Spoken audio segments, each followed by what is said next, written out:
Hey, welcome to our 7th podcast. I have the Mr. Awesome freaking Ray Helms, everyone. So welcome, brother. My pleasure. Thanks for having me on. Oh, hell yeah. Hell yeah. You know, this is one of the ones I probably have been really looking forward to talking about because, I mean, we probably couldn't cover our story and our adventures in a single podcast. Not even 10 freaking podcasts. It'd have to be long.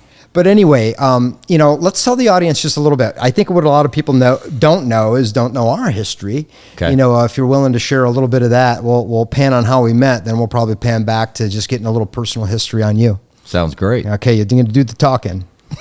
All right. So the very first time I met you was in a gun store. Do you remember that? That's right. So I see this guy in front of me, and he's talking to the store owner, and he's got this microtech. It was a combat Troodon, and I had no idea who you were. No clue. I had heard the name before, but I had always carried microtechs, that SOCOM Elite that I always carry. It's in my pocket right now. And you turn around and you said, I said, "Is that a microtech?" And you said, "Yes." And I said, "Yeah, I carry one as well." And I showed you. And I had just broken a spring, I think 11 years of carrying it. And you said, "Well, did they take care of you?" And I said, "Yeah, they took care of me. Everything's good." And you handed me a card and you said, "Well, I do some stuff for microtech. If you ever need anything, give me a call." And you walked out the door. And I look at the card and I'm like, Anthony Marfione. He's the owner. And I went out and talked to you in the parking lot. And that's how it started. That's exactly how it started. And I think, ironically, from there, you were doing some magazine development. We were. And you said, "Do you know anybody with an HK416? I said, "I have one." And you said, no, an HK416. 416. And I said, "Yeah, I have one." I have one. And so I think I went to your house. You called me about 11 o'clock at night one night. And, you know, I keep late hours like Sure. you. And I came over, and that's how we met. That's right. That's right. And since then, you know, it's been a lot of history. fun. Yeah. Tell me just, you know, before we pan up into that, just tell me a little bit about your history. You know, I know you've been through, you know, you could share as much or as little as you'd like, but just where you've been, you know. So a lot of people don't know this about me. I am still a police officer, believe it or not. I actually started that back after college and got on with a large agency, did that for quite a while, and then got into commercial roofing. I did that for about 9 years. That was a family business, so I know all about hard work, especially in the South. And you know, everything from slinging mops with hot tar and asphalt. Did that for quite a while, and then I got into architectural skylights, kind of more of what I was kind of in tune to do. I really liked that work. And then I got a phone call from BMW, not a dealership, but BMW Germany, AG proper. I had a big background in motorcycles and motorcycle racing, and so they asked me if I wanted to go to Germany, live over there for a little bit, and bring that program back to the United States. And so I started working for BMW, and I was with them for probably 13 years as a professional car and motorcycle driver, rider. I mean, everything from, you know, we taught everything from executive protection to you name it. Really, really cool stuff. It was a great time of my life. You know, I'm married. I have 3 daughters. Yeah. Love them to death, but I didn't spend a lot of time with them in that part of my life. I see that. Yeah. I was all over. Well, yeah. And then, and for the record, I've driven with Ray, and no joke, probably one of the most strategic drivers I've ever been with. It's a little different what we do. We can drive cars sideways faster than most people can drive in a straight line. I know, exactly. But yeah, I'm impressed the amount. Yeah. You know, for me, you know me, I'm just always fighting just to make sure I can keep my car on the road or keeping them off of curbs or anything else. I know usually it's like, you know, I'll drive Tony. Yeah. All right, whatever. I could do it, but Ray's really good at it. So I did that. And then I think after we met, we started talking, and you were looking for someone to do some R&D stuff for you, I think with the magazines or something. And then we talked, and then you offered me a position at Microtech, and then you and Susan called me in somewhere around 2013. I think it was probably, God, has it been that long? And this is getting into the Microtech side of things, because a lot of people want to know that history. Sure. I still remember to this day, you know, you guys calling me over to the house, and you guys asked me if I wanted to be the COO of the company. That's right. And I was like, whoa, I'm good. I think that's how I answered it. Yeah. I was like, no, I'm good. And I did that until about 2015. had some family things that I needed to take care of, and I stepped away from the company. I think everything was somewhat amicable, but it was kind of sudden. It was awfully sudden. It was like sudden, like Dear John Sudden. Yeah, no, it was. I appreciated the opportunity. No. You got to have a sense of humor, you know that. No, and I'm good with that. But that was also a really big time of growth for microtech as well. It was. Oh my gosh, you guys were really just now getting established in North Carolina. You had the facility in Bradford, and there was a lot going on in that time. I mean, half the employees you have now. Yeah. Less than half. Yeah. Yeah, and so it was really cool to see that. But I really, I lived there. I mean, it's my daughter Ella. Yeah, she grew up there. She would sleep under the cabinets there when you guys building were or lasering or whatever. Right, I remember. Yeah, I remember. But I have no regrets whatsoever. No regrets in life. I've been very fortunate, especially with microtech and you. Yeah. You're one of my few friends that I have. I have a lot of acquaintances, but I do consider you a true friend. Absolutely. And I think we talk as friends. Yes, always. But I never really talk about the personal side of things with me. Right. So, and that's it. And so actually I left the company again. Right. And we were doing some other stuff for you. Mm-hmm. And then came back with Microtech Defense Industries. That's right. Now that was a really fun time. Talking about a fun time. Lay it on us. Yeah. So Tony comes in one day and you were like, "Hey, you want to build a suppressor?" And I was like, "Yeah, I'm game. Let's do it." So we worked pretty much every day for about 6 months, just hitting it hard every day, testing, sound metering, and just trying all these different things. Going forward, going backwards, going sideways. We did. That was tricky, but I was really happy because, you have the patience of a saint. More than anybody I know. Sometimes. Yeah. But it was really good to just get the fire lit up underneath my ass to be able to just have that non-biased, like strong, like right now, no bullshit opinion on anything. And I think that's how this development came along, is just that constant feedback and going back and forth. I couldn't think of anybody else I've ever could have designed something with other than yourself, because I did do some of this work back in the day. Yes, you did. And I work with a lot of designers, amazing guys, but there's always this camaraderie of ideas and things like that, where you were just like challenging and intuitive yourself. You gave some of the attributes into that thing. It wouldn't be what it is today without that. I enjoyed it. It was really fun. Yeah, but it was probably the most fun out of any project is giving birth to that thing and working it through its paces. And then sometimes, like I said, you'd go a little bit of direction, then the other way would be like, whoa, wait a minute. It's like it's that the didn't fucking work. Noisemaker 2000 this week.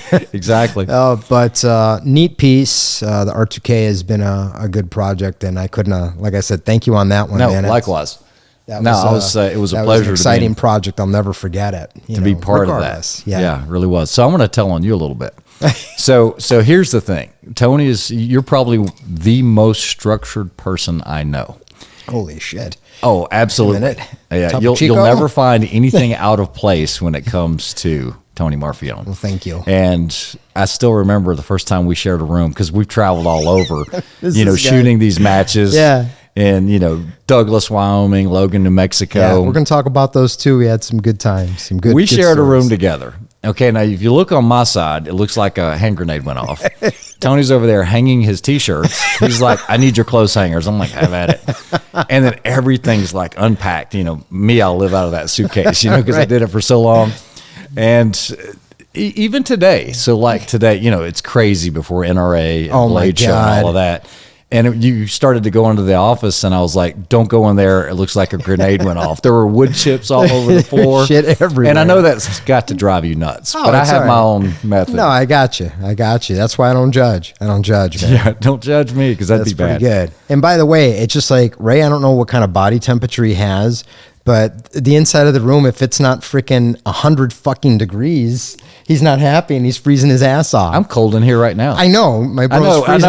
I'm starting to sweat. And yeah. It was all those years of roofing. I like it hot. And anyone that's ever shared a room with me, they were like, "Hey, you mind if I crash in your place?" I said, "Not a problem. Don't touch the thermostat." Yeah, don't touch 75 is not bad. Any colder than that. Yeah. 76 is better. Yeah. That's funny. But yeah, kind of like I said, that project. And then, yes, some of the matches, everybody knows, I've been around firearms, a good part of my life. Oh, yeah. But never really learned anything about firearms till I met you. And I appreciate that. The personal attention you've given me. I wish that my body was good enough to be able to really take what you've taught me to the next level. But as I've been getting older, it's a little harder. And I think it's, out of anything, it's probably just the amount of time that's dedicated. Like I always tell you, it's like, I know when I was very new in the 3-gun, I'd walk up to like an all-star guy and I'd be like, hey, Ray, you're better than this guy. And I'm like, no, I'm not. Don't say that. Don't say if that's all you did every day. Every freaking day. And I was like, well, that changes things, but we have to make a living, Yeah. So, learned a tremendous amount of personal training. I'm still learning every day. I learn something new from you almost every day. And whether it's subconscious or whatever, I'm always learning something. But likewise, yours is on the knife side or anything like that. We've worked, and that's why we work so well together on these projects. It's just kind of like, it's like right now it's structured and it's good. But yes, I appreciate the personal training and everything because it's given me a whole new respect of the craft of you guys, what you do for the 3-gun and all the other type of shooting sports, especially long ranges are one of our kind of like kung fu's that we get around, but very, very thankful about that. It really highlights my whole perspective of things. So I like that. But I think our first match, if you could remember, was, God, what was it? It was like Purge to the Fire, man. It was like we did one at VIR, yeah, VIR, like breaking that was a into really it. Good one. So the story behind that was, as far as shooting, I grew up shooting. Grew up doing a lot of competing. When I got into law enforcement, got Top Gun and this, that, and the other. And then got on with a team and then became a sniper and realized that, most elite snipers they have training, but it's not long range training. Right. And I also grew up doing a lot of NRA high power rifle where you shoot 2, 3, and 600 yard iron sights.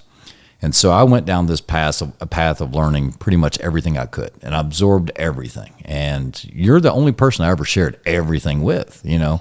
Good, or, right or wrong, the way that I learned worked. And I won a lot of major matches, big matches with big purses. But at the time, those matches were not open to you could only do it if you were military or law enforcement. Right.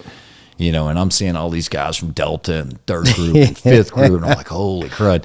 And we started winning those matches, and it was just our day. Not that we're any better. It was just, it worked out. Absolutely. And these were, 3-4 day matches, and really started to get into it. And that was in 2015, and then we just started winning in 2016. But the guy that I shot with at the time, he was on a different agency with a different branch, and they were like, nope, not happening anymore. And then you and I started training, and we won Snipers Unknown, and that was freaking awesome. That was really, really good. I'll tell you a funny story. Was this? No, we didn't get chiggers for that one. That was the one out in Wyoming, wasn't it? No, the chiggers we were training for the Burris, I think. It was the Burris. That's and right. We laid down in a pile of pine needles, and we were eat up head to toe with chiggers. Yeah, it's funny. We get ready to go the next day, and Ray, I call Ray. Or you called me or whatever, and you're like, are you bit by something, dude? I'm like, no, man, I got one tiny little thing on my ankle. And then within hours, I just started, it was like freaking fire all over my body. So here we got this shit. I'm on the plane. I'm dying. We went to that hotel in Logan, which is probably it's probably the worst hotel I've ever stayed at in my life. Yeah. The walls were yellow from smoke. This was rough. There was like a really fucking outline of somebody that was dead before, shit like that. You got to break the caution tape when you go to the door. Break the caution tape before you go. It hasn't been cleaned. It's just caution tape. But yeah, we take our shirts off and we're just covered. It looked like we had chicken pox. And then you were like, we got to go get Benadryl. We got to get something, everything. Dude. Oh my God, it was miserable. Holy shit, I'll never forget that. Great times. That's when you tried to kill me with the rear hatch on the Kia. Well, it was raining. I couldn't see. I was delirious. Yeah, you tried to smash the door. The overhead. I mean, literally, I saw stars and he reached up and I think he just, you didn't want anybody getting in that vehicle. About knocked me out. That was pretty good. I'll never forget that. I was like, I think I just killed my buddy. Yeah. But no, it's great times. I enjoy that side of it.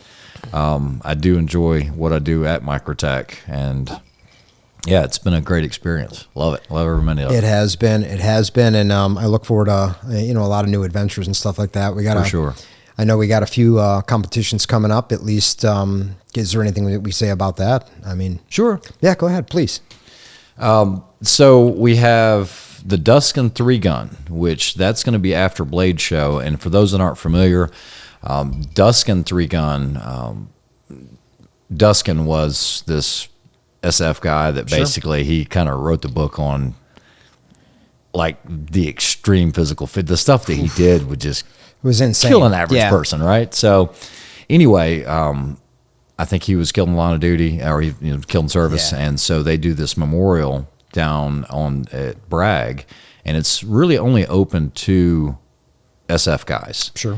But they invite 30 people that are either pro shooters or, I mean, you support the shooting community more than anyone knows when it comes to anything having to do with veterans or law enforcement.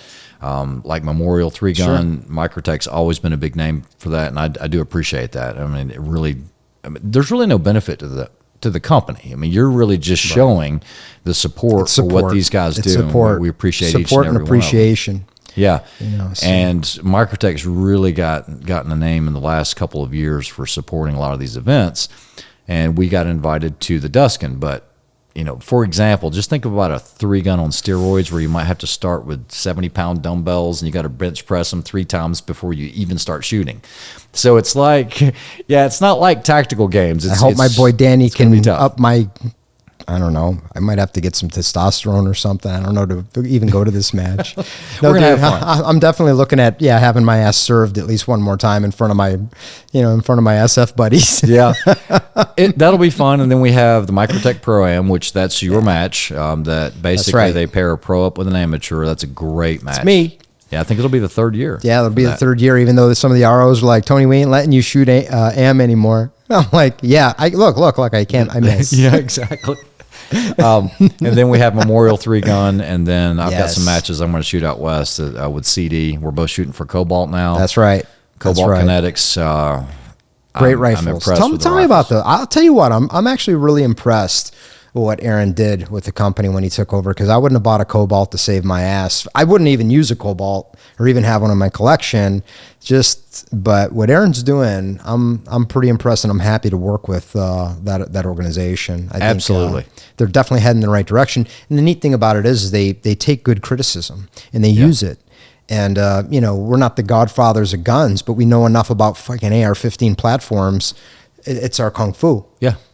So if you get to thinking about it, I have a bunch of them. We know how to operate each one of them, but our go-to and our passion and our DNA is an AR style rifle, I think, mostly. Yeah. But Cobalt's done a pretty good job. I'm happy, and for what little I could do to support that company, we're going to continue to do as much as we can. Yeah, as a matter of fact, I think they're actually giving away and during the NRA convention, they're giving away a Cobalt paired with a Microtech. Very unique. Oh my God. Yeah, I seen it today, and I was like, you know what? That's pretty freaking dope, dude. It is. That's really dope. And I think doing those kind of collaborations, I think are going to be exciting moving forward with Cobalt. So yeah, and guys, Cobalt is not the same. They're not the same as what they used to be, because I shot for Cobalt in the past, but it was under different owners.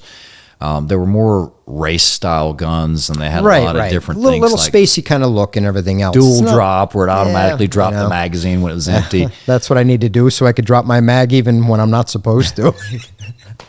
And so now he's getting more to a duty grade setup, and I do like the direction that the company's going. So absolutely, big shout out to those guys. Hell yeah, big support. Hell yeah.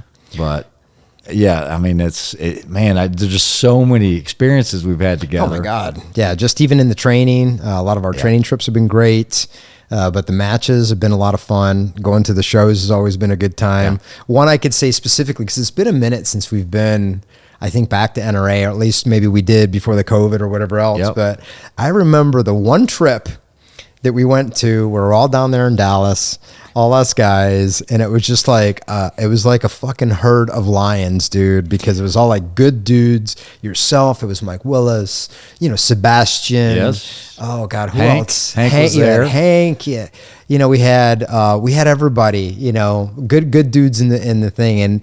And that's one time I will say that it's probably the most fun I ever had at a show, because every night we went somewhere freaking neat and new, and it was just like a baller time. The dudes sitting at a round table, just like commanding the floor and commanding everything. It was that was thing. The origins of the Where's My Lemon? Where's My Lemon? It did. I think we were at, was it Chop Capitol House? Grill. Capitol Grill, and we're having a wonderful dinner. Great. Everybody's, having some drinks, eating some great food.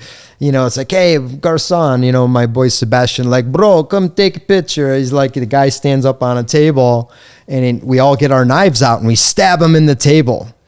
So the place, everybody, all the other patrons just imagine like 8 savages. guys fucking stabbing the table and freaking taking a picture, and the fucking waiter standing on another fucking table taking our picture. Yeah.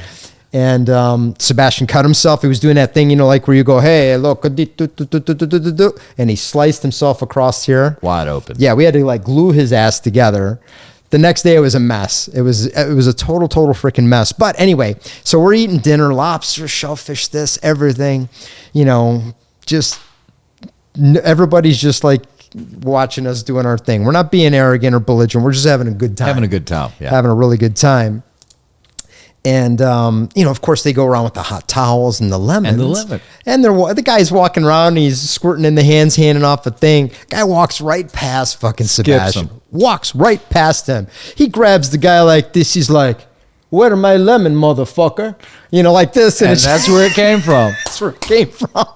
NRA, it was NRA freaking Dallas. And that was like the funniest night. But every night, I didn't sleep for 4 nights. Yeah. And then I'm not going to get into too many details. This would be a story for Sebastian and I. But we went out, and it's like by the time we got back to the room, I'm looking at my clock. I go, he's like, what time flight? I'm like, 6:30. He's like, fuck, it's 5 o'clock. You need to go. Start packing now. But it's just like, we didn't sleep for 4 days. Well worth it, I think. But yeah, we had a good time. Yeah. But that was one good adventure for sure. A lot of great memories, and more to come. Absolutely, for sure, absolutely. So yeah, what else did you want to talk about? I think that about covers it for maybe this episode. I mean, I don't know when the next time I'll be back. I mean, I'm honored to be here. It was kind of last minute. No, I know, and we never do anything scripted anyway. I mean, like I said, you'd have to go into some pretty deep detail to figure out where we've been and where we're going. But we'll tell everybody to certainly stay tuned. And we are happy, not only as my friend, my brosk, likewise, Tony, and a super value VIP employee. That hasn't changed. Yeah, that's a big deal for us, dude. And I mean, what else could I say? Hey, we always like to share a little something out of the Marfa Bologna collection. What's that over there? Oh yeah. Well, wait a minute. As I'm getting into freaking Ray's world of sniper rifles and shit like that, we go big or we go home. Anyway, I'm gonna have Ray tell you about it. This weapon is clear. All right. Thank you. AKA. So we call this the hog leg. Hog leg. This weighs about, it doesn't even have the Wilcox Raptor on it. I know, right? One of the first matches we were going to do, they said you can use whatever platform you wanted. And so we got Accuracy Internationals, who they're world renowned. Utah, 2. Yeah. As the best sniper rifles in the world. And this was the AX model, and it was a little different than the older AIs. That's right. Because of the configuration. They've bonded the action into it. This one was originally in 6.5 Creedmoor. We've since then changed these out to 6 Creedmoor. 6 Creed. Running the Night Force ATACR 7-35s, running the Atlas BT-46 bipods, spur everything, LRA levels, and these are just absolute hammers.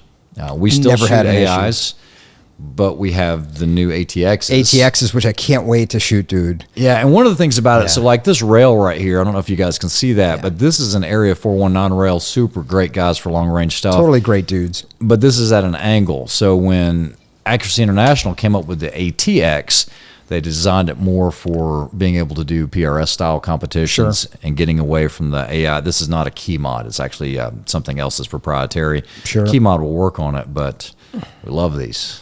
Love that rifle, man. I remember getting those, it would not my first sniper rifle, but my first one set up.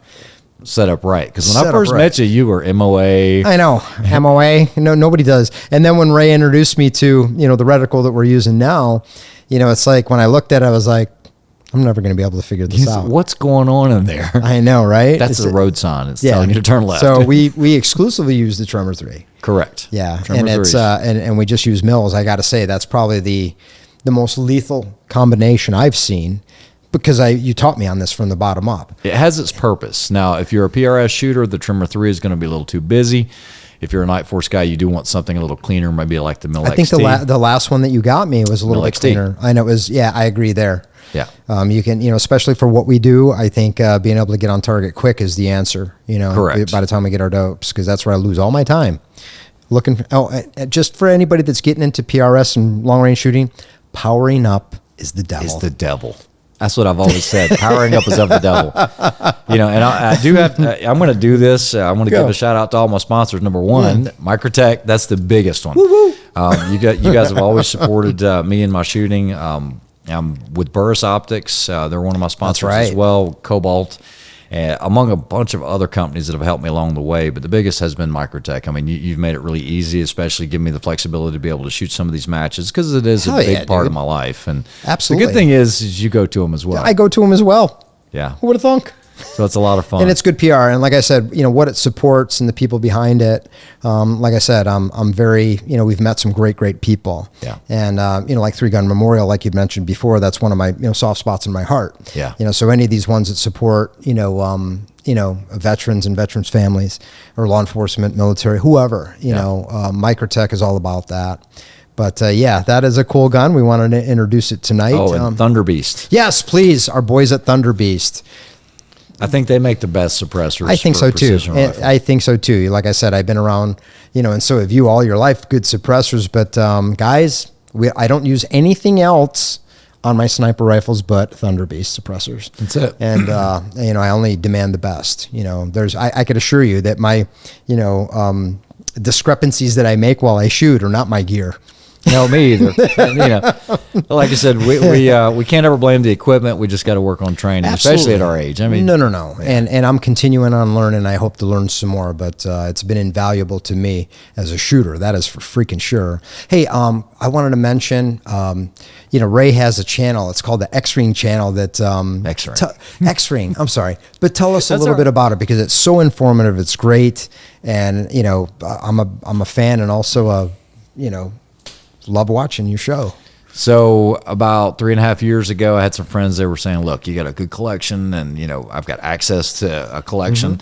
And so they said, why don't you start a YouTube channel? And I don't watch TV. I don't watch YouTube, or at least I didn't at the time. And so I learned about this world of YouTube, and so started doing reviews, and really wanted to use it more for teaching people. I mean, that's what I did at BMW. I taught people how to drive faster. I taught people how to shoot better.